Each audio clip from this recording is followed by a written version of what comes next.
આજના આ વિશ્લેષણમાં રાજપૂત યુગને સમજીએ 700થી 1200 સુધીનો આ સમય સત્તાના મોટા ફેરફારોનો અદ્ભુત ઇતિહાસ છે.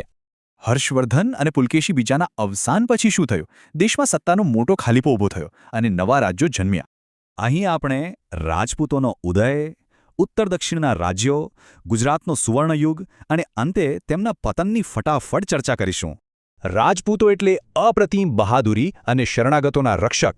અને હા, તેમની સ્ત્રીઓની વીરતા અને ત્યાગ પણ એટલા જ ઐતિહાસિક હતા.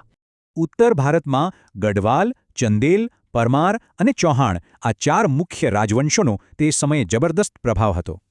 પરમાર વંશના સૌથી મહાન શાસક રાજા ભોજની આ વાત મજેદાર છે.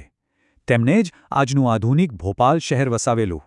જો સ્થાપત્યની વાત કરીએ તો ચંદેલ વંશે બનાવેલા ખજુરાહોના ભવ્ય મંદિરો આજે પણ આખી દુનિયામાં પ્રખ્યાત છે.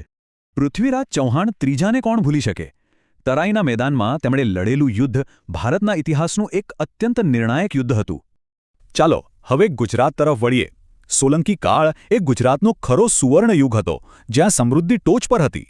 વનરાજ ચાવડાએ પાટણ વસાવ્યું અને સિદ્ધરાજ જયસિંહ જેવા પ્રતાપી રાજાઓએ ગુજરાતની શાખ છેક આસમાન સુધી પહોંચાડી દીધી. રાણી ઉદયમતીએ બનાવેલી રાણીની વાવ એટલી અદ્ભુત છે કે આજે તે વર્લ્ડ હેરિટેજ સાઇટ તરીકે વૈશ્વિક ગૌરવ ધરાવે છે. દક્ષિણમાં પણ ચાલુક્ય અને ચોલ જેવા વંશો પાછળ નહોતા. તેમણે પ્રાદેશિક વેપાર અને સંસ્કૃતિનો ખૂબ ઝડપથી વિકાસ કર્યો. શાસન વંશ પરંપરાગત હતું, છતાં ગ્રામ પંચાયતો બહુ સક્રિય રહેતી અને ખંભાત જેવા આંતરરાષ્ટ્રીય બંદરો વિદેશી વેપારથી ધમધમતા હતા.